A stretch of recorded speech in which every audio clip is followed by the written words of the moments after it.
నమస్కారం అండి. నా పేరు లక్ష్మి. ఇప్పుడు గణేష్ పురాణం మనము చెప్పుకుంటూ వస్తున్నాము. అలాగే ఇప్పటి వరకు 18 అధ్యాయాలు పూర్తయ్యాయి. 19వ అధ్యాయాన్ని మనం స్వాగతిస్తున్నాము. సావధానంగా ఈ పురాణాన్ని మనం చక్కగా చెప్పుకుందాము. ఆ గణేశుని యొక్క కృపా కటాక్షాలను మనము పొందుదాము.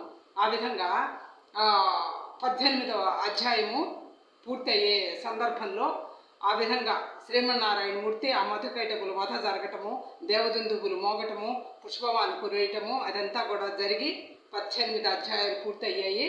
19వ అధ్యాయంలోకి మనం వచ్చి 19వ అధ్యాయాన్ని స్వాగతిస్తున్నాము. ఆ విధంగా గణేశుని యొక్క ప్రార్థన మనం ముందుగా చేస్తాము.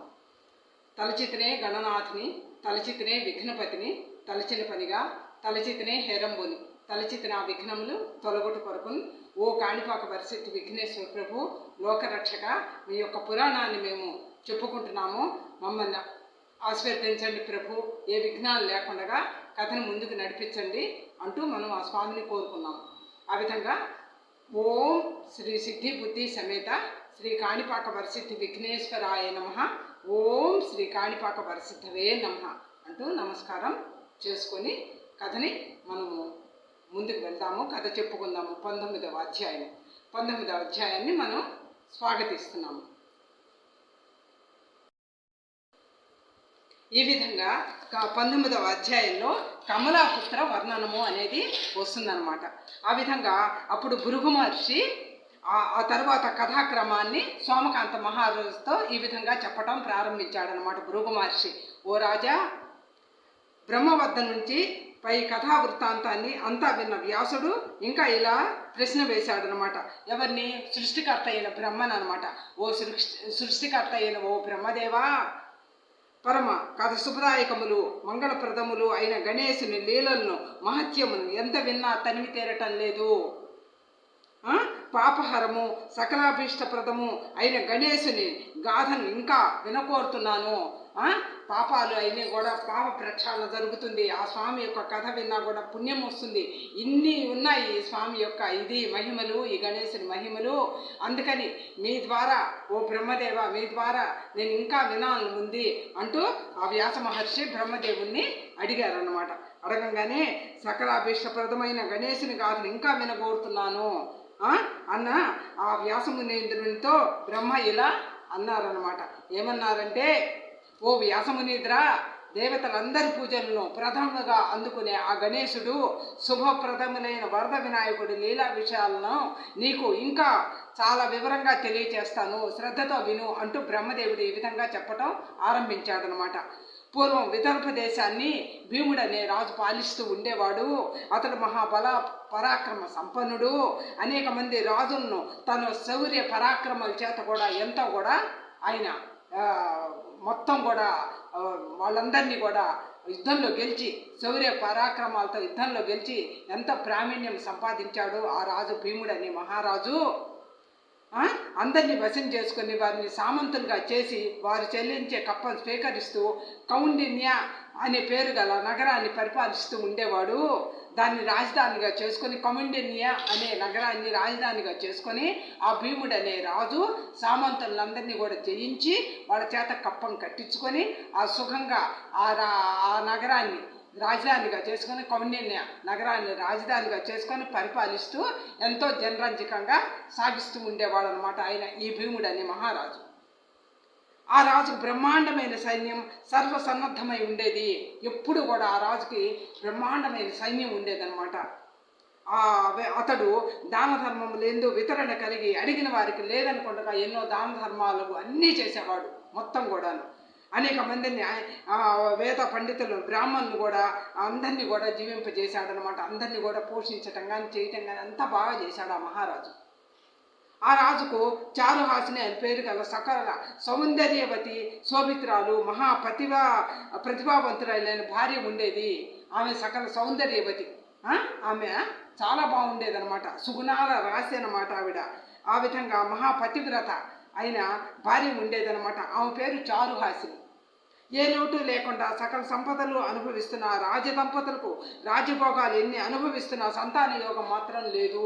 ఎన్ని చేసినా కూడాను ఆ రాజుకు కానీ ఆ రాణికి కానీ సంతాన యోగం అనేది వాళ్ళకి కలగలేదు. పూజలు, వ్రతాలు, దాన ధర్మాలు ఆచరించిన ఏమాత్రం ఫలితం లేకుండా పోయింది. ఎంతకాలం నిరీక్షించినా తమకు సంతానం కలగలేదని చాలా దుఃఖం పడేవారు అన్నమాట ఆ ఇద్దరు కూడా. చివరికి దిగులతో కృషించిపోయారు. చివరకు తన మంత్రులైన మనోరంజనుడు సుమంతుల్ని పిలిచి వారిని రాజ్యభారాన్ని అప్పగించి బ్రాహ్మణుల యొక్క ఆశీస్సులను తీసుకొని స్వస్తి పుణ్యవచన పూర్వకంగా అనేక దాన ధర్మాలు నిర్వర్తించి అరణ్యాలకు బయలుదేరాడు ఆ మహారాజు అనమాట. ఈ భీముడు అనే మహారాజు ఏం చేశాడంటే పిల్లలు సంతానం ఏది లేకపోయేసరికి ఆ మంత్రులకి సామంతులకి వాళ్ళందరికీ ఆ రాజ్యాన్ని నమ్మకస్తులైన వాళ్ళకందరికీ ఆ రాజ్యాన్ని అప్పగించి ఆ అడవికి ఆయన బయలుదేరాడు. దానాలు ధర్మాలు అన్నీ చేసేసి బయలుదేరాడు. ఆ రకంగా సకల పరివారమును తన వెంట రానిచ్చి ఆ తర్వాత వాళ్ళని అందరినీ వీడుకొలిపాడు. అందరినీ రానిచ్చాడు. అడవిలో దాకా రానిచ్చి పరివారాన్ని అంతా వాళ్ళని తిరిగి మళ్ళీ అందరూ వెళ్ళిపోండి అని వీడుకొలిపాడు అనమాట. పతి సహితుడై అరణ్యంలోకి వెళ్ళిపోయాడు అనమాట. పత్ని సహితుడై అరణ్యంలోకి వెళ్ళిపోయాడు. అలా చాలా దూరం నడిచాక అక్కడ ఒక చోట పెద్ద సరోవరాన్ని చూశాడు ఆ మహారాజు. తన భార్యను తీసుకొని వెళ్ళంగానే కొంత దూరం పోయాక ఒక పెద్ద సరోవరాన్ని ఆ మహారాజు చూశాడనమాట. రమణీయంగా ఉన్న ఆ ప్రకృతి స్వయంగా ఎంతో నయనాందకరంగా ఆహ్లాదకరంగా ఉండటము, ఆ సరస్సుకు సమీపంలోనే ఒక ఋషి యొక్క ఆశ్రమాన్ని ఉండటాన్ని చూశాడు ఆ మహారాజు. రమణీయంగా ఉంది ఆ సరస్సు కానీ ఆ సరోవరాలు కానీ పెద్ద నందనవనం అంతా ఎంతో రమణీయంగా ఆహ్లాదకరంగా చాలా బాగుందన్నమాట. ఆ ఆశ్రమంలోకి ప్రవేశించి అక్కడ ఉండే ఆ ఋషి యొక్క ఆశ్రమాన్ని కూడా చూశాడు. ఆశ్రమాన్ని చూసి దర్భాసనంపై ఆశ్రయుడి ఉన్న శిష్య గణములు వేదాధ్యయనం చేస్తుండగా దివ్య తేజస్తో వెలుగుతున్న విశ్వామిత్ర మహర్షిని చూశాడు.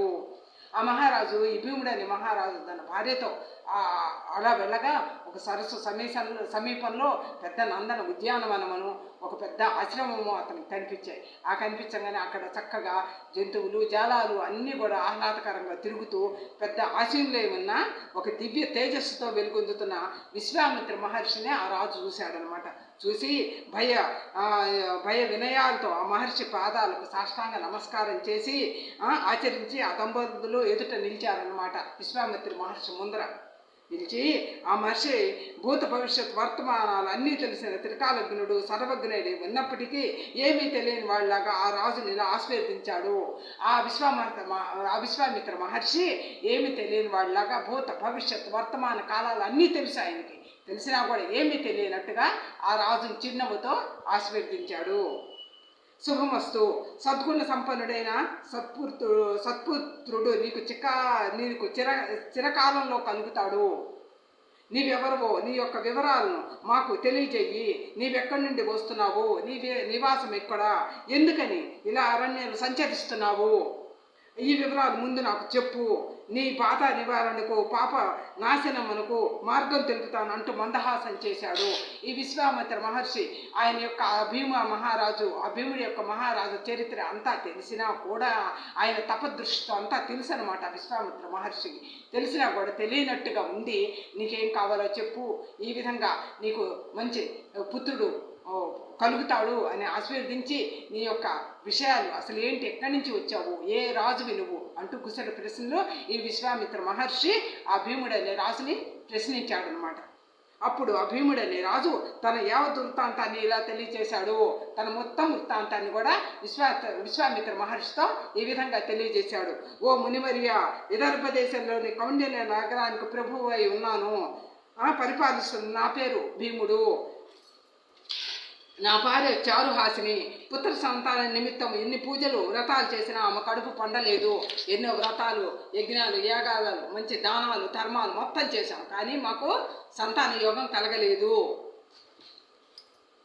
పూర్వజన్మలో ఏం పాపం చేశామో, మేమేమేం పాపం చేశామో, ఎందుకు మాకు ఈ జన్మలో ఈ విధంగా అయిందని మాకు చాలా దుఃఖంగా, బాధగా, ఎంతో ఇదిగా జీవితం మీద ఆశ లేనట్టుగా ఉన్నది మాకు మేము చేసినందువల్ల మా ఇంట పారాడలేదు, పూర్వజన్మలో ఏం పాపం చేశామో ఏమోనో, మాకు ఒక పుత్రుడు కానీ పుత్రికి కానీ ఎవ్వరు కూడా కలగలేదు, ఒక్క పాప కూడా మా ఇంట్లో పారకాడలేదు అంటూ ఆ ఇద్దరు దంపతులు కూడా బాధపడ్డారు విశ్వామిత్ర మహర్షితో చెప్పి. ఆ వింత ఆ చింత మమ్మల్ని ఎంతగానో కుంగదీస్తోంది. అందుకని విరక్తులమై ఆ రాజ్యాన్ని వీడి అరణ్యంలో తిరుగుతూ మీ పాదాల చెంతకు మీ ఆశ్రమానికి రావటం జరిగింది. మహిమాన్వితమైన మహాత్ముల దర్శనం అనంత ఫలప్రదము, శుభకరము కూడాను. తమ అమోఘ ఆశీస్సులు తప్పక ఫలిస్తాయి కదా స్వామి. అయినా నా పూర్వజన్మ దుష్కర్మ ఎలాంటిది, దానికి పరిహారమేమిటి? కృపాసింధువైన తమరు సర్వజ్ఞ అగుట చేత త్రికాలదర్శి కూడా నా యందు దయవుంచి ఆ వివరాలు ప్రాయశ్చిత్త విధానము తెలియజేసి నన్ను కృతార్థుణ్ణి చేయండి అంటూ ఆ రాజు అభీముడనే రాజు ఈ విశ్వామిత్రుడి పాదాల మీద పడి ప్రార్థించాడనమాట. ఓ వ్యాసమునింద్ర, ఆ మాటలకు విశ్వామిత్రుడిచ్చిన ప్రతి వచనం ఏమిటో శ్రద్ధగా ఆలకించు అంటూ చతుర్ముఖుడు భీముడనే రాజు యొక్క పూర్వజన్మ వృత్తాంతాన్ని విశ్వామిత్రుడు చెప్పినది యావత్తు వ్యాసమునికి ఇలా వివరించసాగాడు. ఓ వ్యాసమునింద్ర, ఆ మాటలకు విశ్వామిత్రుడిచ్చిన ప్రతి వచనం ఏమిటో శ్రద్ధగా ఆలోచించు, విశ్వామిత్రుడు ఏం చెప్తున్నాడు అనేది కూడా ఆలకించు, ఆ రాజుతో భీముడితో ఎలా అంటున్నాడు అనేది అంతా చెప్తాను అని చతుర్ముఖుడు భీముడనే రాజు యొక్క పూర్వజన్మ వృత్తాంతాన్ని విశ్వామిత్రుడు చెప్పినది యావత్తు వ్యాసమునిందుడికి ఈ విధంగా వివరించసాగాడు. ఆ విధంగా ఈ భీముడనే రాజు యొక్క పూర్వజన్మ వృత్తాంతాన్ని విశ్వామిత్ర మహర్షి ఈ విధంగా చెప్పడం ప్రారంభించాడనమాట ఆ భీముడికి అనమాట. ఎలాగో అంటే విశ్వామిత్రుడు అలా చెప్పసాగాడు. ఓ రాజా, నీవు పూర్వజన్మలో ధనగర్భం ఐశ్వర్య మదం చేత తరతరాలుగా మీ వంశంలో కులదేవతగా అర్చించబడుతున్న ఆ గజానుడి పూజను విస్మరించావు. నీ కులధర్మము నిలిపివేశావు. నీ పెద్దలు ఏమాత్రం చెప్పినా నీవు వినలేదు. సదాచారులై వేద శాస్త్ర పురాణాల్లో చెప్పబడిన ధర్మములన్నీ చక్కగా తెలుసుకొని అనుష్ఠించిన వారే నీ పెద్దవారు. వారు శ్రద్ధాభక్తులతో ఆ గజానుని నిత్యం ఆరాధించేవాళ్ళు. వాళ్ళు ఎంతో భక్తిపూర్వకంగా ఆ గజానుని చక్కగా వంశ పారంపర్యంగా అందరూ కూడా ఆ గజానుని పూజించి అర్చించి దానాలు ధర్మాలు అంత బాగా చేసి ఆ స్వామికి నిష్టగా పూజలు జరిపేవారు. అలాంటిది అటువంటి వంశ పారంపర్యమైన సత్సంప్రదాయాన్ని వేయటం వల్లే నీవు ఈ జన్మలో సంతానహీనుడివైనావు. ఆ స్వామి యొక్క పూజలు అవన్నీ విస్మరించావు కాబట్టి నువ్వు సంతానహీనుడివి అయ్యావు అంటూ ఆ విశ్వామిత్ర మహర్షి ఈ భీముడనే రాజుతో అన్నాడనమాట. అని ఇంకో ముఖ్య విషయం కూడా చెప్తా విను. నీవు 7 తరాల ముందు మీ వంశంలో వల్లభుడనే పేరుగలవాడు రాజుగా ఉండేవాడు. అవుతాడు సౌందర్యవంతుడు, సద్గుణవంతుడు, ధనవంతులైన అతనికి చాలా కాలానికి ఒక శిశువు జన్మించాడు. ఆ పిల్లవాడికి పుట్టు గురుడ్డి, మూగ, చెమిటి అయి శరీరం అంతా వ్రణాలతోనూ దుర్గంధ భూయిష్టంగా ఉండేది. మర్రు గుజ్జులా ఉన్న ఆ వికృత శిశువును చూసి అతని తల్లి అయిన కమల యొక్క దుఃఖానికి అంతే లేకుండా పోయింది. ఏమన్నాడు? ఇంకో ముఖ్యమైన విషయం ఏమిటంటే చెప్తా వీళ్ళు. రాజా, నీకు 7 తరాల ముందు మీ వంశంలోనే ఒక వల్లభుడని పేరు గల రాజు ఉండేవాడు. అతడు సౌందర్యోపేతుడు, సద్గుణవంతుడు, ధనవంతుడైన అతనికి చాలా కాలానికి ఒక శిశువు పుట్టాడు. ఆ పిల్లవాడికి పుట్టు గుడ్డి, మూగ, చెముడు అన్ని అంగవైకల్యాలతో పుట్టాడనమాట ఆ బిడ్డ. శరీరం అంతా వ్రణాలతో కురుపులతో దుర్గంధ భూయిష్టంగా ఉన్నాడు ఆ పిల్లవాడు. మరుగుజ్జులో ఉన్న వికృత శిశువును చూసి అతని తల్లి అయిన కమల యొక్క దుఃఖానికి అంతే లేకుండా పోయింది. ఆ తల్లి కమల అనమాట. ఆ వల్లభుడు అనే భార్య, ఆ రాజు యొక్క భార్య పేరు కమల. ఆవిడ ఈ బిడ్డను చూసి వలవలా ఏడుస్తూ పుట్టంగానే ఆమె ఆక్రోశించిందనమాట. ఆ విధంగా అటువంటి సకల దోషభూయుతుడైన తనయుడు ఉండటం కన్నా లేకుండా ఉండటమే మంచిది, శ్రేష్టం. ఈ వికృతైనట్టి పిల్లవాని యొక్క సంతానమే కానీ సంతోషం ఎక్కడిది? సంతానం పుట్టాడు కానీ సంతోషం లేదే, ఈ విధంగా ఉన్నాడే ఈ పిల్లవాడు అంటూ ఆ కమల చాలా బాధపడసాగిందనమాట. ఇటువంటి వికృత రూపుడైన శిశువును లోకులకు ఎలా చూపించగలను? దైవమా నాకు ఇతడికి చావైనా రావటం లేదే అంటూ గుండెలు అవిసేలా ఏడవటం మొదలుపెట్టింది. ఓ దైవమా, ఇతను పుట్టాడు, ఇతనికి చావైనా రాలేదే అంటూ ఏడవటం మొదలుపెట్టింది ఆ తల్లి అనమాట. ఆ వికృత శిశువును చూసి బాధపడి. ఓ దేవి, అప్పుడు ఆ రోదనను విని ఆ గృహం దగ్గరికి వచ్చాడనమాట ఆ రాజు. భార్య దగ్గరికి వచ్చేసి పరిగెత్తి వచ్చిన ఆమె భర్త అయిన మహారాజు ఆమెకు ఇలా ఓదార్చసాగాడు. ఓ దేవి, నీవు ఇలా దుఃఖించవద్దు. కష్టములైన సుఖాలైన కర్మను అనుసరించే సంప్రాప్తిస్తాయి. ఏ మనిషికైనా కూడా కష్టాలు కానీ సుఖాలు కానీ వాళ్ళ యొక్క కర్మల్ని పట్టే వాళ్ళకి వస్తాయి. కావున నీవు దుఃఖించవద్దు. మనిషి యొక్క భవిష్యత్తు అంతా వాడు గతంలో సంపార్జించుకున్న దుష్కృతాలను అనుసరించే ఉంటుంది. వాడు చేసిన పూర్వజన్మ దుష్కృతాలు కానీ మంచి కానీ చెడు కానీ పూర్వజన్మ నుంచే అతనికి ఇంకో జన్మలో అవి సంప్రాప్తిస్తాయి. మంచి చేస్తే మంచి, చెడు చేస్తే చెడు. వాడి కర్మలను బట్టి వాడి యొక్క జీవన విధానం జరుగుతుంది. నువ్వు దుఃఖించవద్దు అంటూ ఆ రాజు ఆ భార్యను ఓదారుస్తాడనమాట. ఓదార్చనగానే కనుక ఓ ప్రియ, నీవి పిల్లవాడి గురించి దుఃఖించవద్దు.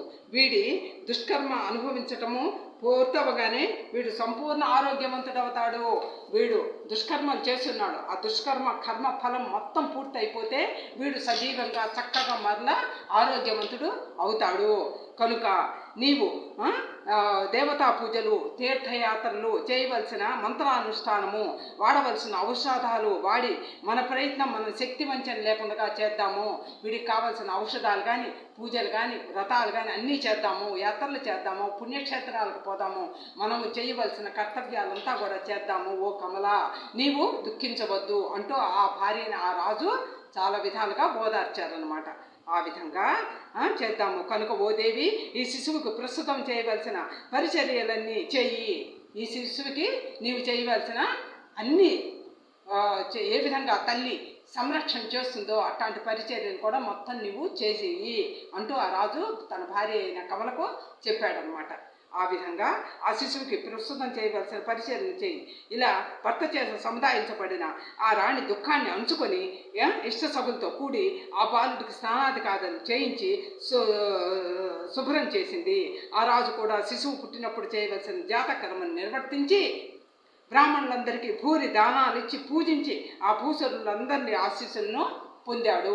ఆ రాజు ఏం చేశాడు, ఆ యొక్క పుట్టిన బిడ్డ యొక్క జాతక కర్మలు అన్నీ కూడా చూసి అవన్నీ చేర్పించి ఏం చేయాలో ప్రస్తుతం ఇప్పుడు జరిగే విధానాన్ని ఆయన రాజు తన కర్తవ్యాన్ని పాటించి భార్యకు కూడా చెప్పి ఆ విధంగా చేసి అందరికీ దానాలు ధర్మాలు అన్నీ కూడా ఆ విధంగా ఆ రాజు జరిపించాడనమాట. జరిపించి ఈ విధంగా శ్రీ గణేశ పురాణంలోని ఉపాసనా ఖండంలోని కమలాపుత్ర వర్ణనము అనే 19వ అధ్యాయము పూర్తయిందనమాట. ఈ 19వ అధ్యాయంలో ఈ విధంగా కమలాపుత్ర వర్ణనము ఏ విధంగా జరిగింది, ఆ రాజు ఆ కమల ఏ విధంగా బాధపడ్డారు, ఆ రాజు ఏ విధంగా తన భార్యను సముదాయించాడు అనేది ఈ కథలో తెలియపరచబడింది. ఈ విధంగా 19వ అధ్యాయము పూర్తయింది. ఆ విధంగా 20వ అధ్యాయాన్ని మనం స్వాగతిద్దాము. సర్వేజన సుఖినో భవంతు. నమస్కారం అండి, నా పేరు లక్ష్మి. మనము ఇప్పుడు 20వ అధ్యాయంలోకి మనము అడుగుపెట్టాము. 20వ అధ్యాయాన్ని మనం స్వాగతిద్దాము. ఆ విధంగా తొలిగా మనము గణేశుని యొక్క ప్రార్థన చేసుకుందాము. తలచితినే గణనాథుని, తలచితినే విఘ్నపతిని, తలచిన పరిగా తలచితినే హెరంబుని, తలచితిన ఆ విఘ్నము తలగొట్టు కొరకును. ఈ విధంగా గణేశుని యొక్క ప్రార్థన మనం చేసుకున్నాము. ఏ విఘ్నాలు లేకుండా ఆయన యొక్క కథా శ్రవణం సాగించాలని మనం ఆ పరమాత్మని వేడుకుందాము. ఆ విధంగా ఓం శ్రీ కాణిపాక వర్షిద్ధి విఘ్నేశ్వరాయ నమః, ఓం శ్రీ కాణిపాక వర్షిద్ధవే నమః, ఓం శ్రీ సిద్ధి బుద్ధి సమేత శ్రీ కాణిపాక వర్షిద్ధి విఘ్నేశ్వరాయ నమః, ఓం శ్రీ కాణిపాక వర్షిద్ధవే నమః. అలాగే ఈ యొక్క 20వ అధ్యాయము కథని మనం ఇప్పుడు మొదలు పెట్టుకుందాము. దక్షస్థుతి ఏ విధంగా దక్షస్థుతి జరిగింది అనేది ఈ అధ్యాయము ఈ విధంగా బ్రహ్మ వ్యాసమునిందుల వారికి చెప్పటం ప్రారంభించాడు. ఓ వ్యాసమునీంద్ర, అలా సకల వైకల్యాలతో జన్మించిన కుమారుడికి జాతకర్మను నిర్వర్తించి జ్యోతిష్యవేత్తలను వేదాంగ పారంగతులైన సద్బ్రాహ్మణులు రావించి వారిని యథావిధిగా పూజించి తగు విధములైన అమూల్య రత్న రాసులతోనూ ధనధాన్యాలతోనూ సత్కరించాడు ఆ మహారాజు. ఆ విధంగా తమ కొడుకైన ఆ అబ్బాయిని అంగవైకల్యంగా పుట్టాడు కదా ఆ అబ్బాయి, ఆ కమల తన భార్యను ఓదార్చి ఆ రాజు ఏం చేశాడు, అన్నీ చక్కగా జాతక కర్మలు అన్నీ కూడా నివర్తించేసేసి అన్ని యజ్ఞయాగాదులన్నీ జరిపించి బ్రాహ్మణులకు భూరిదానాలు అన్నీ కూడా చేసి చక్కగా ఆయన జరిపించారనమాట. జరిపించి ఆ మహారాజు వేద విధులైన వారి అనుమతితో తన కుమారునికి దక్షుడు అనే నామకరణం వైభవవేతంగా చేశాడు. దక్షుడు అనే పేరు ఆ మహారాజు ఆ బిడ్డకు పెట్టాడనమాట. ఆ తర్వాత తన కుమారుడి యొక్క రోగ నిమిత్తమై జపాలు, మంత్రాలు, ప్రయోగాలను, ఔషధి హోమాలను, ఔషధ సేవలను చేయించి బాధా నివారణకై తానే స్వయంగా 12 సంవత్సరాలు దీక్ష వహించి కఠినమైన తపస్సు ఆచరించాడు. ఆ మహారాజు ఏం చేశాడు, తన బిడ్డ కోసము 12 సంవత్సరాలు కఠినమైన తపస్సును అనేది ఆచరించాట. బాగా రోజు పూజలు, పునస్కారాలు, దానాలు, ధర్మాలు అన్నీ చేసి ఘోరంగా కఠినంగా చక్కగా తపస్సు ఆచరించాడు ఆ బిడ్డ కోసం 12 సంవత్సరాలు ఆ మహారాజు ఆచరించి ఇక ఏమాత్రం ప్రయోజనం లేక పోవటంతో విరక్తి చెందాడు ఆ మహారాజు. 12 సంవత్సరాలు తపస్సు ఆచరించినా కూడా ఏ ప్రయోజనం రాలేదు, విరక్తి చెందిపోయాడు ఆ మహారాజు. చివరికి అతనికి భార్యాపుత్రులపైన ఎడలేని క్రోధం కలిగింది ఆ రాజుకి. క్రోధం కలిగి భార్య బిడ్డలను తన భవనం నుంచి మీ ముఖం నాకు చూపించకండి అంటూ వెళ్ళగొట్టాడు. ఆ మహారాజు ఏం చేశాడు, ఇంకా మీ ముఖం నాకు చూపించకండి అంటూ ఆ కమలని ఆ పుత్రుడిని కూడా వెళ్ళగొట్టేసేసాడు. అలా భర్త చేత తిరస్కరించబడిన కమల ఆ రాజపత్ని నేరే గత్యంతరం లేక తన కుమారుడితో కలిసి అరణ్యాలకు వెళ్ళిపోవటానికి ప్రయాణమైంది. ఆమె పాపం చాలా బాధపడిపోయి ఏ గత్యంతరం లేక తన కుమారుడిని తీసుకొని అరణ్యాలకు వెళ్ళిపోవటానికి ఆమె సంసిద్ధపడిపోయిందనమాట. తన కుమారుడిని వీపు కట్టుకొని ఎంతో దుఃఖపడుతూ వెంట తీసుకొని వెళ్ళసాగింది ఆమె. తన కుమారుని వేపు కట్టుకొని ఎవ్వరు రాలేదు. ఆ తల్లి ఒక్కటే ఆ బిడ్డను మూట కట్టుకొని వెనక్కి కట్టుకొని బయలుదేరింది పాపం అరణ్యాలకు. ఆకలి దప్పులు కృషించి ఒక గ్రామం నుంచి మరో గ్రామానికి భిక్షిస్తూ పోసాగింది. మా చిన్న చిన్న గ్రామాలు దాటుకుంటూ భిక్ష అడుక్కుంటూ ఆ తల్లి పోసాగింది ఆ బిడ్డను తీసుకొని అన్నమాట. మార్గం మధ్యలో ఆమె వద్దనున్న విలువైన ఆభరణాలను, చీనీ చిన్నాంబరాలను దొంగలు అపహరించారు. ఆమె దగ్గర కొద్దిగా పట్టు చీరలు, చీనీ చెంబరాలు, నగలు ఉంటాయి కదా, అవి కూడా దారి దొంగలంతా దోచేసుకున్నారు. ప్రతి గ్రామంలోనూ తన కుమారుడిని ఒక ఆలయంలో ఉంచి తాను భిక్షాటం చేసి తీసుకువచ్చేది. ఒక్కొక్క గుడిలో ప్రతి ఆలయంలో ఆ బిడ్డను అక్కడ కూర్చోబెట్టేది, పోయేది, కాస్త భిక్షాటం చేసుకొని ఆవిడ వచ్చేది అనమాట అక్కడికి. ఒక్కొక్కసారి కుమారుడిని కూడా తన వెంటే తీసుకుని వెళ్ళేది. వీళ్ళున్నప్పుడు బిడ్డను కూడా తీసుకొని ఆ కమలని రాణి పాపం వెళ్ళిపోయేది అనమాట. అలా తన కుమారునితో భిక్షాటన కోసం తిరుగుతుండగా ఒకనాడు ఒకనొక గ్రామంలో ఒక గజానన భక్తుడైన శ్రోత్రియ బ్రాహ్మణుడు తటస్థపడ్డాడు. ఒక రోజు ఆమె భిక్షాటనకు వెళుతూ ఉంటే ఒక శ్రోత్రియ బ్రాహ్మణుడు గజానుడు అనే ఆయన ఆమెకు తారసపడి అంటే ఎదుటపడ్డాడు అనమాట. ఎదుటపడి అతి పవిత్రుడు, భగవదనుగ్రహాన్ని పూర్తిగా సిద్ధించుకున్న ఆ బ్రాహ్మణుని మీద నుంచి వీచిన గాలి సోకగానే ఆ రాజపత్ని వెంటనున్న దక్షుడికి కన్నులకు దృష్టి, చెవులకు శబ్దము, గ్రాహకత్వం కలిగి మాట కూడా వచ్చింది. అతని శరీరానికి సైతం స్వస్థత కలిగి దివ్య సుందరమైన దేహం కలవాడయ్యాడు. ఆ గజానుడనే బ్రాహ్మణుడు, సద్బ్రాహ్మణుడు అతని యొక్క దృష్టి పడంగానే పిల్లవాడు వైకల్యాలు మొత్తం పోయాయి అనమాట. పోయేసి చెవిడు, గుడ్డి, కుంటి మొత్తం పోయి చక్కగా సుందరుల్లాగా వెలిగిపోయి చక్కగా ఆరోగ్యం బాగుపడిపోయి దివ్య తేజస్సుతో ఈ బిడ్డ ఎదిగాడు అనమాట. ఎదిగి బయటపడ్డాడు ఆ రోకం నుంచి.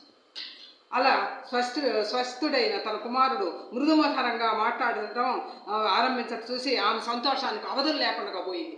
బిడ్డ అతని ఆ గజానుడనే బ్రాహ్మణుడి దృష్టి పడంగానే తన బిడ్డ చక్కగా మాట్లాడటం ప్రారంభించి మధురంగా చక్కగా మంచి వాక్యాలతో మాట్లాడటం మొదలు పెట్టంగానే ఆమె ఆనందానికి అవధులు లేకుండా సంతోషంతో ఉబ్బితబ్బిపోయింది అనమాట ఆ మహారాణి. ఆమెకు ఊహించిన వరమే అయింది అనమాట. ఊహించకుండా ఆమె ఊహించిన వరమే అయింది. మణి మంత్ర దోషాల వల్ల, జప దోషాల వల్ల, జప హోమాది కాల మంత్ర ఆమె ఆ వరమే అయింది. మణి మంత్ర ఔషధాల వల్ల, జప హోమాది కాలాల వల్ల మణి మంత్ర ఔషధాల వల్ల జప హోమాది వల్ల సిద్ధించని ఆరోగ్యం కేవలం ఆ బ్రాహ్మణ శరీరంపై నుండి వీచిన గాలి స్పృశించటం వల్లనే సిద్ధించింది కదా.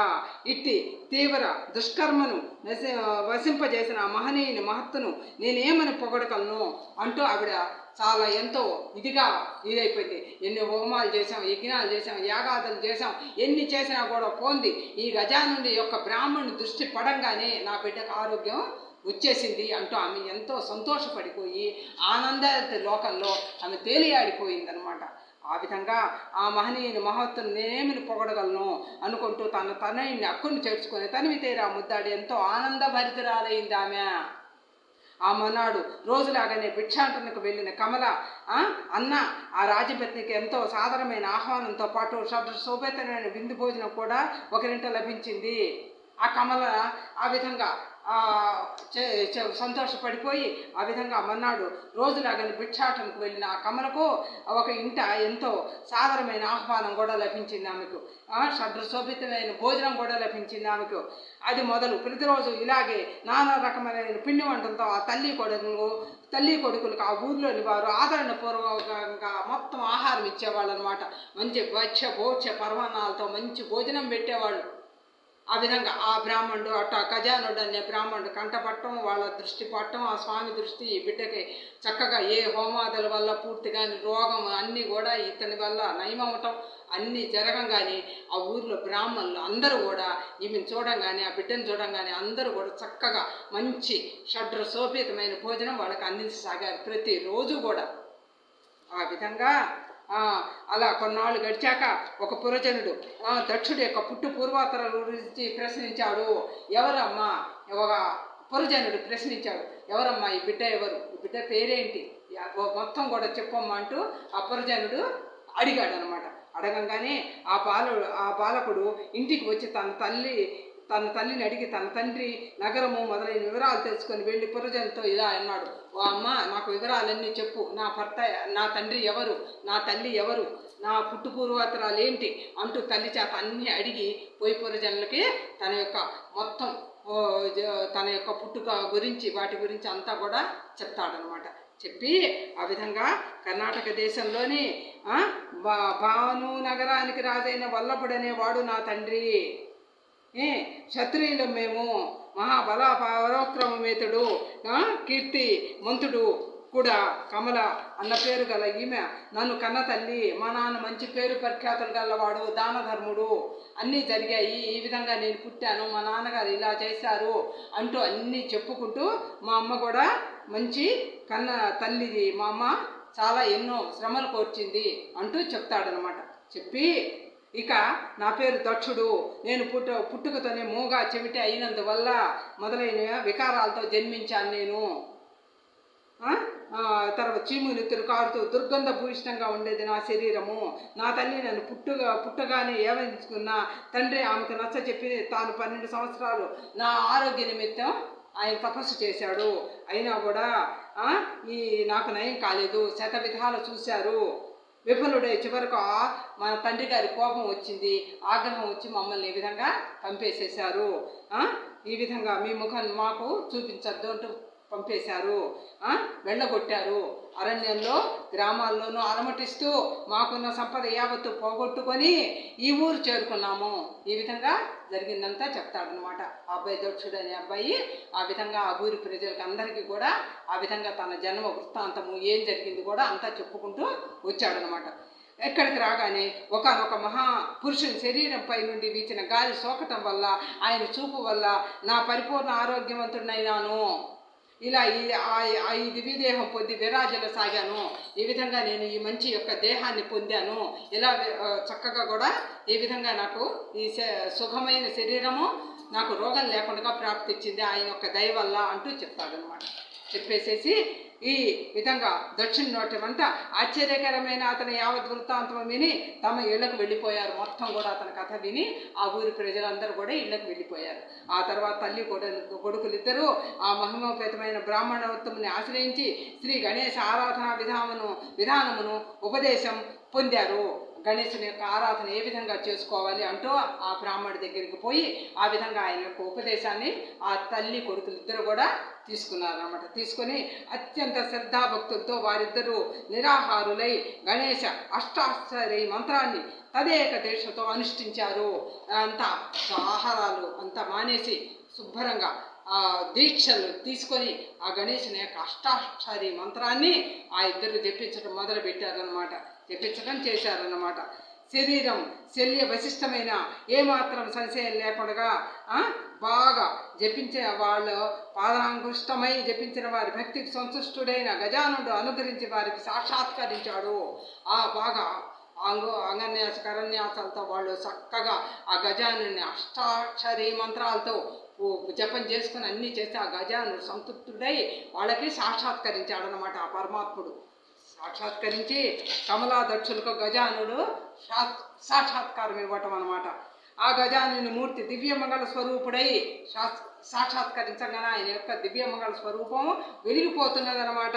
పెద్ద శరీరంతోనూ ఏనుగు ముఖాన్ని ధరించి కోటి సూర్యులతో సమానమైన తేజస్సుతో ప్రకాశిస్తూ ఎర్రటి వస్త్రములు దాచి ఉన్నాడు. ఆ గజాననుడు ఎర్రగా మెరిసిపోతున్నాడు. చక్క కోటి సూర్యుల ప్రభాసమానంగా ఎర్రటి వస్త్రాలతో ఆ గజాననుడు చక్కగా మెరిసిపోతున్నాడు అనమాట. మెరిసిపోయి ఉన్నాడు. బంగారు భుజకీర్తులను బాహువులను ధరించి బాహుపురులు అనమాట, కడియాలు దండలు అన్నీ ధరించి చక్కగా వాళ్ళకి సాక్షాత్కరించారు అనమాట. శిరస్సుపై రత్నఖచ్చితమైన కిరీటం దగదగ బాగా శోభాయమానంగా అలంకరించగా ఒక పాదం సింహాసనం కింద ఉన్న పాదపీఠంపై జాపి మరో పాదాన్ని మోకాలకు తాకించి ఏకదంతంతో బంగారు మొలతాడుతోనూ శేషుని తన ఉదరముకు చుట్టుకొని వేళ్లకు ఉంగరాలతో కరుణావృష్టిని కురిపించే నేతాలతో ప్రసన్నుడై దర్శనమిచ్చాడు స్వామి అనమాట.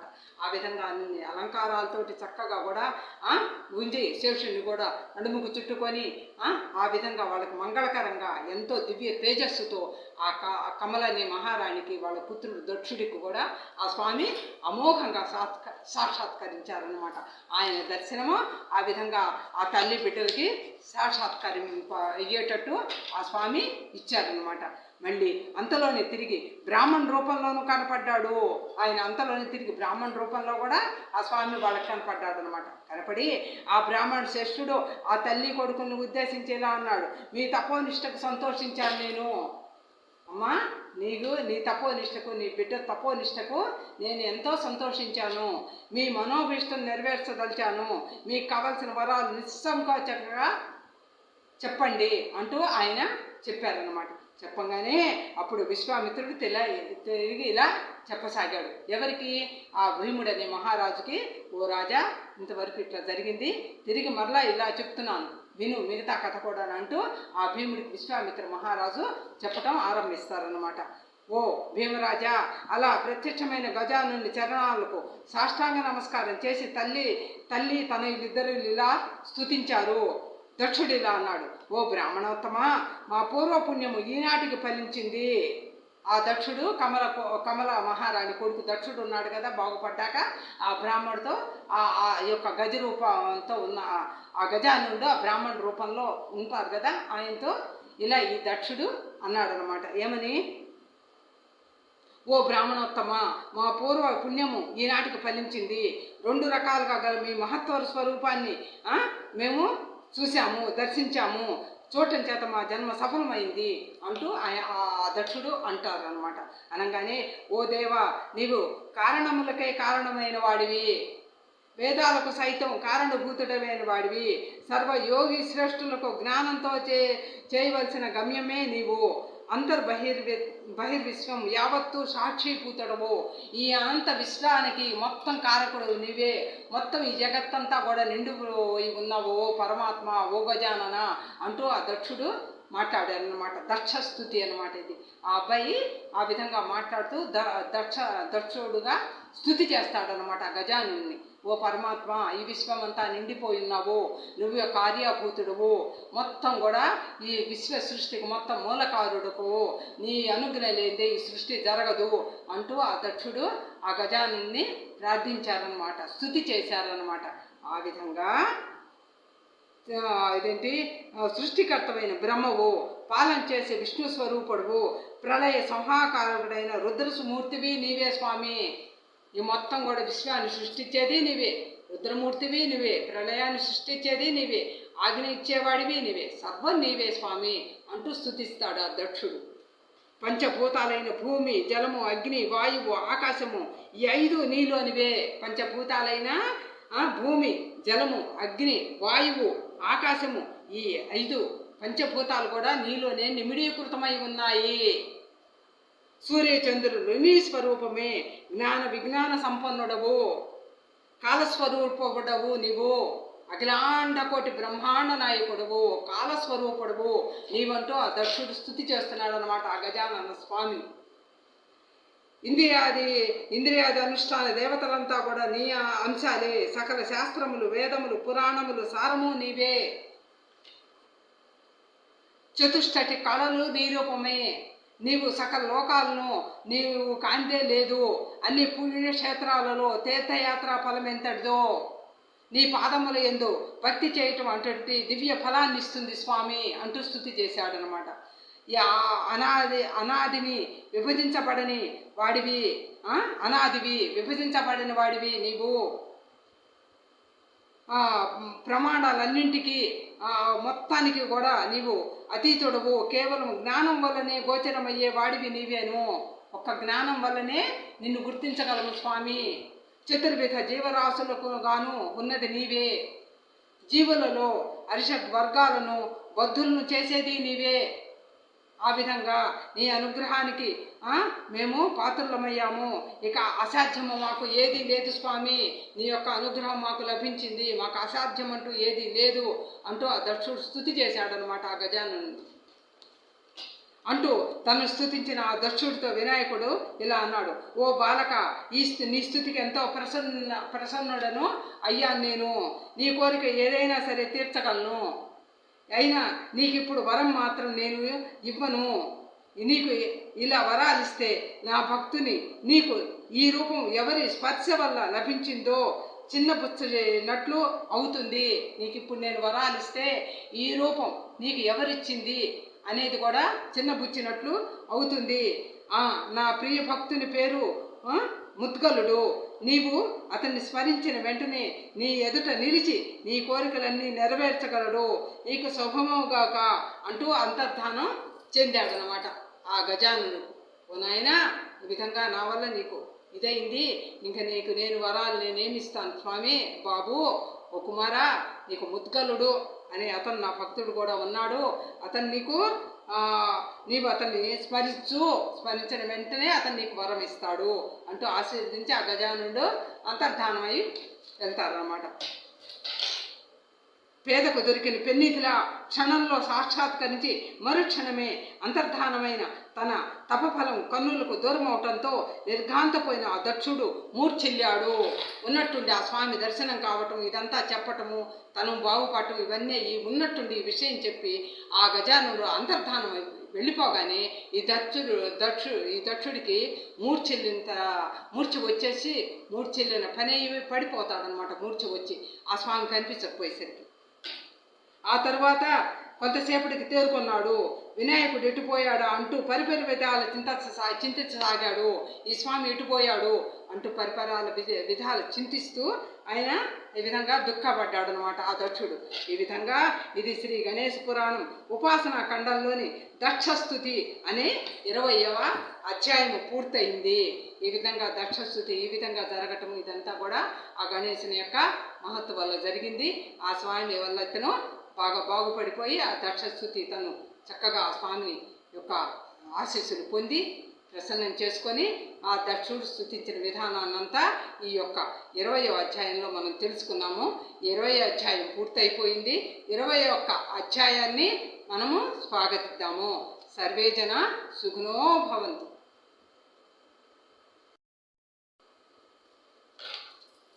నమస్కారం అండి, నా పేరు లక్ష్మి. మనము గణేశ పురాణము 21వ అధ్యాయాన్ని మనం ఇప్పుడు చెప్పుకోబోతున్నాము. 21వ అధ్యాయాన్ని మనం స్వాగతిద్దాము. అదేవిధంగా గణేశుని యొక్క ప్రార్థన మనం చేసుకుందాము. తలచితినే గణనాథుని, తలచితినే విఘ్నపతిని, తలచిన పనిగా తలచితినే హేరంబుని, తలచితిన విఘ్నములు తొలగొట్టు కొరకును. ఓం శ్రీ సిద్ధి బుద్ధి సమేత శ్రీ కాణిపాక వరసిద్ధి విఘ్నేశ్వరాయ నమ. ఓం శ్రీ కాణిపాక వరసిద్ధవే నమ. వక్రతుండ మహాకాయ కోటి సూర్య సమప్రభ నిర్విఘ్నం కురుమే దేవ సర్వకార్యేషు సర్వదా. ఈ విధంగా గణేశుని ప్రార్థన చేసుకుందాము. ఈ విధంగా గణేశుని యొక్క పురాణాన్ని 21వ అధ్యాయం మనము స్వాగతిస్తున్నాము. 21వ అధ్యాయం మనం చెప్పుకుంటున్నాము. ఈ విధంగా మనం ముందుకు పోదాము. ఇది గణేశుని యొక్క ఆశీస్సులు పొందుదాము.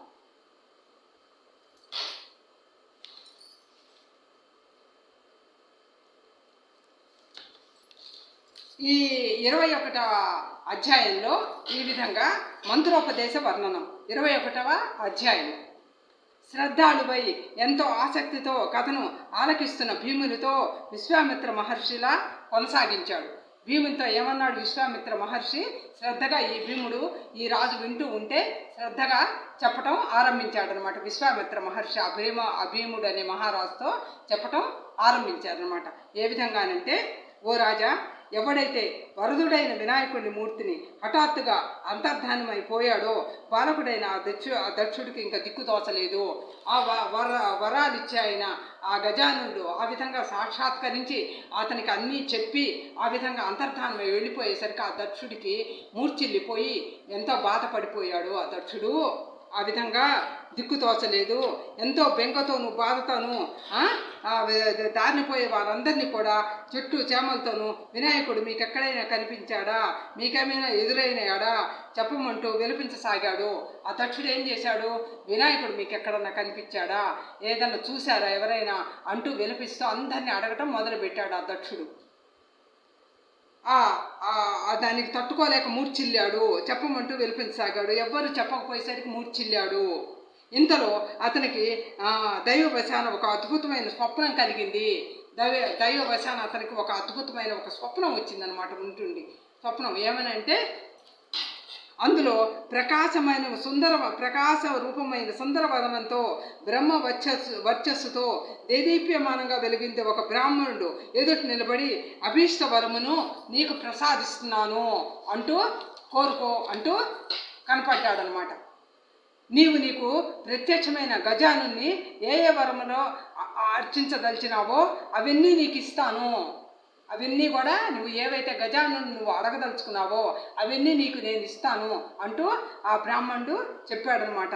అని చెప్పి వెళ్ళిపోతుండగా ఒక్క విదుటను మేల్కొని తన ఎదుటగా ఉన్న ఒక బ్రాహ్మణుని దర్శించి పరమానందభరితుడైనాడు. ఏం చేశాడు? ఉన్నట్టుండి ఈ విధంగా స్వప్నంలో సాక్షాత్కరించగానే కళ్ళు తెరిచి చూస్తాడు. చూడంగానే ఎదురుగా ఆ బ్రాహ్మణుడు నిలబడంగానే అతన్ని ముద్గలుడనే బ్రాహ్మణోత్తముని ఆశ్రమానికి దానిని చూపగోరాడు. అతను ఏం చేశాడు? ముద్గలుడు అనే బ్రాహ్మణోత్తముని ఆశ్రమానికి అతను దారి చూపించడం ప్రారంభించాడనమాట. ముద్గల ఆశ్రమ వర్ణము. ఆ ముద్గలుడనే యొక్క ముని యొక్క ఆశ్రమం ఏ విధంగా ఉందో ఇందులో వర్ణించడం జరిగిందనమాట. ఆ బ్రాహ్మణ్ణి అనుసరించి దక్షుడనే ఆ రాకుమారుడు వెళ్ళగా ముద్గలుని ఆశ్రమము కనుచూపు మేరల దూరంలో కనిపించింది. గజానుని భక్తులలో శ్రేష్ఠుడైన వాడు, అనేక శిష్యులచే ఆశ్రయించబడినవాడు, అన్ని జీవుల పట్ల కరుణ ఉట్టిపడుతూ అభయాన్ని ప్రసాదించిన వాడు, వేదాంగాల్లో దిట్టయ్యి సర్వశాస్త్రముల్లో ప్రావీణ్యుడైన వాడు, యోగంలో అనేక సిద్ధులను తనకు ఆభరణాలుగా ధరించిన వాడు ఆయన ఆ ముద్గల మహర్షి ఆశ్రమం ఎలా ఉన్నదంటే ఎంతో రమణీయంగా ప్రకృతి శోభలతో అనేక రకాలైన ఫల పుష్ప వృక్షాలతోనూ అనేక ఆశ్చర్యకర వస్తువులతో నిండి ఉంది. ఆ ముద్గలుడనే బ్రాహ్మణుడి ఆశ్రమానికి ఈ విధంగా ఈ బ్రాహ్మణుడు దారి చూపిస్తే ఈ దక్షుడు వెళ్తాడనమాట. వెళ్ళంగానే ఆశ్రమం ఎట్లా ఉందంటే బ్రహ్మాండంగా అతి మనోహరంగా ఎంతో శోభాయమానంగా వెలుగుందుతూ ఆశ్రమం ఉన్నదనమాట. అంత రమణీయంగా అంత చక్కగా ఉన్నదనమాట. వేదాధ్యయనాలు చేస్తూ ఎంతో సుందరంగా చాలా బాగుందనమాట ఆ ఆశ్రమం అనమాట. ముద్గలుడి ఆశ్రమం సర్వశాస్త్రాలతో ప్రావీణ్యులైన వాళ్ళు అక్కడ వేదాధ్యయనం చేస్తూ ఉన్నారన్నమాట. ఆశ్చర్యకర వస్తువులతో అది యక్షులు ప్రభువైన కుబేరుని రాజధాని అలకాపురిని మురిపించేదిగా దేవతల రాజైన ఇంద్రుని నందన వనోద్యాన్ని తలదనేగా అంతంత శోభాయమానంగా వెలుగొందిపోతున్నదనమాట. ఇంద్ర లోకం కన్నా ఎంత దేదీప్యమానంగా వెలుగొందుతుందో ఆశ్రమం అనమాట.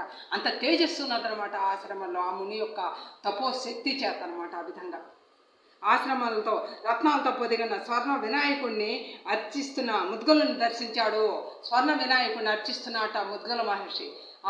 ఆ విధంగా ఉండేసరికి దేదీప్యమానంగా ఆశ్రమం వెలిగించిపోతున్నదనమాట. ఆ వినాయకమూర్తి 4 హస్తాలను 3 నేత్రాలతో అనేకమైన అలంకారాలతో ప్రకాశిస్తున్నది. ఆ బంగారు వినాయకుడి విగ్రహము 3 నేత్రాలతో స్వర్ణమయంగా, 4 హస్తాలతోనూ 3 నేత్రాలతో అనేకములైన అలంకారాలతో శోభిల్లుతూ ఉన్నదనమాట. అటువంటి దివ్య మంగళమైన వినాయకుడి మూర్తిని అత్యంత శ్రద్ధాభక్తులతో షోడశ ఉపచారాలతోనూ ఆ ముద్గల మహర్షి అర్చించసాగాడు. షోడశోపచారాలతో చక్కగా మంచి పూజలతో కూడా ఆ ముద్గల మహర్షి ఆ వినాయకుని యొక్క ఆ బంగారు విగ్రహాన్ని అర్చించటము, పూజ చేయటం అన్నీ చేస్తున్నారన్నమాట ఆయన. అలా దేవతార్చనలో నిమగ్నుడైన ముద్గలుడి సన్నిధికి వెళ్ళి భక్తి ప్రవృత్తులతో సాష్టాంగ నమస్కారం చేశాడు దష్టుడు. అందువల్ల కలిగిన భావోద్వేగానికి ఆనంద బాష్పాలను వర్షిస్తూ వినమ్రుడై నిల్చున్నాడు. అంత నమస్కారం చేసి వినమ్రుడై ఆ యొక్క పూజ చేయటం అదంతా చూసి ఎంతో సంతోషపడి వినయంగా తల వంచి నమస్కారం చేస్తూ నిలబడ్డాడు. అప్పుడు జరిగిన వృత్తాంతాన్ని విశ్వామిత్రుడు ఇలా కొనసాగించాడు. విశ్వామిత్రుడు ఈ విధంగా భీముడని మహారాజుతో మళ్ళా తిరిగి చెప్పడం ప్రారంభించాడు. అప్పుడు గణేశుని పరమ భక్తాగ్రణ్య ముద్గలుడు ఆ దక్షుని ఆప్యాయంగా లేవనెత్తి, ఆ ముద్గలుడు గణేశుని భక్తుడు అనమాట, ముద్గల మహర్షి అనమాట. ఈ దక్షుణ్ణి లేవనెత్తి, నాయన నీవెవరు, ఏ కారణం చేత ఇక్కడికి వచ్చావు, నీ దుఃఖానికి కారణం ఏమిటి నాయన, నీ దుఃఖాన్ని భయాన్ని నివారిస్తాను, ఆందోళన పడబాక, నీ యొక్క యావత్ వృత్తాంతాన్ని నాకు వివరించు అన్నాడు ఆ ముద్గలుడు. అప్పుడు ఆ ముద్గల మహర్షి మాటల చేత ధైర్యం పొందినవాడే ప్రశాంత చిత్తంతో కమలాసుతుడైన దక్షుడు ఇలా బదులిచ్చాడు. ఓ స్వామి, ఓ మహాత్మా, కర్ణాటక దేశంలోని భాను నగరానికి రాజైన వల్లభుడు నా తండ్రి, కమలన్న పేరు గల ఆ మహారాణి నా తల్లి. దైవవశాన్ని నాకు పుట్టుకతోనే అనేక వైకల్యాలు, దుర్గభూయిష్టమైన శరీరం పుట్టంగానే ఈ విధంగా మా తండ్రి గారు 12 సంవత్సరాలు ఈ విధంగా తపస్సులు చేసినా ఫలించకపోతే మేము ఈ విధంగా బయటపడిపోయాము. అరణ్యాలకు పంపేశాడు మా తండ్రి. కఠిన నియమాలతో ఘోరమైన తపస్సు ఆచరించిన ప్రయోజనం లేకపోయింది నా తండ్రి. దాంతో ఆ విధంగా కోపంగా వెడలు కొడితే ఈ విధంగా జరిగిందంతా కూడా, ఇప్పటిదాకా జరిగిందంతా కూడా ఆ ముద్గల మహర్షితో ఈ దక్షుడు చెప్తాడనమాట. తీరని దుఃఖంతో నా తల్లి వెంట పెట్టుకొని గ్రామాలు అంతా తిరిగిందంటూ కథ మొత్తం పూర్తిగా చెప్తాడనమాట. చెప్పి ఎంతో దైన్య స్థితిలో కాలం వెళ్ళబుచ్చుతో కౌండిన్యపురం చేరుకున్నది. ఆ ఊరిలో మేము బుట్టాటం చేస్తుండగా పూర్వ పుణ్యవశాన గుడ్డివాడికి దృష్టి లభించినట్టు మాకు మీ దర్శన భాగ్యం కలిగింది. నీ శరీరం మీద నుంచి వీచిన గాలి నన్ను శోకంగానే నాకు గల వైకల్యాలు, శరీర బాధలు మొట్టుమాయమైపోయాయి. శిలారూపిణి అయిన అహల్యమాతకు రఘురాముని చరణధూలి శాప విముక్తిని ప్రసాదించినట్లు మీ అనుగ్రహ విశేషం చేత ఈ విధంగా దివ్య సుందరమైన దేహం నాకు సంప్రాప్తించింది. ఈ వృత్తాంతాన్నంతా నా తల్లి చెప్పడం వల్లనే తెలుసుకున్నాను ప్రభువు అంటూ చెప్తాడు. ఏ మహనీయుని శరీరంపై నుండి వీచిన వాయుస్పర్శ మాత్రం చేత నా అనారోగ్యం మొట్టమాయమైపోయింది. అటు సత్పురుషుని దర్శించుకుని జీవితం స్వార్థం చేసుకోవాలన్న సంకల్పం కలిగి తిరిగి మేకే అన్వేషిస్తుండగా హఠాత్తుగా గజాన్ని సాక్షాత్కారం లభించింది ప్రభువు. మీ దివ్య మంగళమూర్తిని దర్శించుకున్న నా తల్లి కమల తన మనోభీష్టాలన్నింటినీ పొందింది. ఆ గజానుడు తనివ్వగలిగిన ఆవరాలను తన అనుగ్రహ స్వరూపులై నిజానుగ్రహ సంప్రాప్తించుకున్న మీ నుంచి పొందమని ఆజ్ఞయించి అంతర్ధానం చెందారు. నిజంగా మీరు ఆ గజానుని యొక్క పూర్తి పూజలో నిమగ్నమై ఉంటారు, తపస్సిద్ధి పొంది ఉన్నారు. ఆయన ఆశీస్సులు మీకు ఎల్లప్పుడూ ఉంటాయి. మీ ద్వారా వరాన్ని తీసుకోమని చెప్పి ఆయన నాకు సెలవిచ్చారు ఆ గజానుడు. ఈ విధంగా మీ దర్శన భాగ్యం లభించింది అంటూ ఆ దక్షుడు చెప్తాడనమాట. దాంతో మిమ్మల్ని వెతుక్కుంటే ఇలా వచ్చాను, ఆశ్రమం చేరుకున్నాను అంటూ తన కథను చెప్పడం చేస్తాడనమాట. ఇలా వివరించిన పై గజానన సాక్షాత్కారంతో పాటు ద్విజ రూపంలో ప్రత్యక్షమైంది. ఆ తర్వాత మరల గజావదనుడై సాక్షాత్కరించి తానే ఆ 2 రూపాల్లో దర్శనమిచ్చినట్లు నిరూపించింది. వివరించి ముద్గల వల్లనే తన సకల అభీష్టాలు నెరవేరగలుగుతాయని ఆ గణేశ మహాత్ముడు నాకు చెప్పారు స్వామి అంటూ చెప్తాడనమాట ఆ దక్షుడు ఆ ముద్గల మహర్షికి. గజానుని అంతర్ధానంలో ఎంతో వెదకలోనైనానని ఆ సృహను కోల్పోయానని వరం కోరుకోమన్న ఆ దివ్యోపదేశాన్ని మన్నం చేసుకుంటూ ముద్గల్ని ఆశ్రమానికి చేరుకున్నానని తెలియజేశాడు అంటూ ఆ దక్షుడు ఈ విధంగా అమునికి చెప్పాడు. ఓ మహాత్మా, ముద్గల్ మహర్షి పరిపూర్ణ గణేశ అనుగ్రహానికి పాత్రుడవైన నీవే సాక్షాత్ గజానుడవు. ఆ గణేశుని పూర్తి కృపకు పాత్రులైన వారు మీరే ఆ గజానులు. ఆ భగవాని అనుగ్రహం విశేషం చేత నాకు సర్వము గణేశమై గోచరించుతున్నది. ఈ వృత్తాంతాన్ని అంతటిని విన్న సోమకాంత మహారాజుకు వినిపిస్తున్న భృగు మహర్షి ఇలా అన్నాడు. ఓ మహారాజా, ఈ విధంగా ఇట్లా తరతరాలుగా జరుగుతూ ఈ కథని అంతా చెప్పుకుంటూ వస్తున్నాము. భక్తి పూరితాలైన దక్షిణ యొక్క వరాలను విని ముద్గల మహర్షి ఇలా అన్నాడు. నాయన, నీవెంతో అదృష్టశాలివి. నీకు గల అనన్య భక్తి వలనే నీకు పై రీతిలో గజాను అనుగ్రహం సంప్రాప్తించింది. ఆ దేవదేవుడు కేవలం నిర్మలమైన భక్తి చేతనే ప్రసన్నుడవుతాడు. ఎలాంటి కల్మషాలు లేకుండా ఎలాంటి నిష్కల్మషమైన మంచి మనస్సుని అక్కడ ఆయన పాదాల ముందు ఉంచి భక్తితో మనం ఎవరైతే మనం పూజిస్తామో అట్లాంటి వారికే ఆ పరమాత్మని యొక్క దయ, కరుణ, కటాక్షాలు దర్శనం లభిస్తాయి. ఆయన భక్తి చేతనే ప్రసన్నుడవుతాడు. అంతేకాని దాంభికంగా ప్రదర్శనాత్మకంగా ఎంతకాలం తపస్సు చేసినా అతని దర్శనం మనకి లభించదు. భగవద్ దర్శనానికై తీరని ఆర్తి తపన కలిగినప్పుడు వీటికి భగవద్ అనుగ్రహము తోడైతున్నప్పుడే భగవద్ దర్శనం సంప్రాప్తిస్తుంది. ఆ కరుణాల బాలుడు 3 లోకాలకు భర్త, త్రిగుణాలకు అధిష్టాన దేవత, త్రిమూర్తులకు వారి వారి ఉపాసనలకు తానే కల్పిస్తున్నాడు. పంచభూతాలకు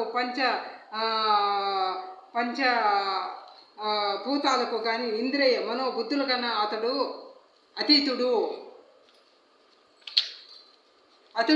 అతీతుడైన వాడు.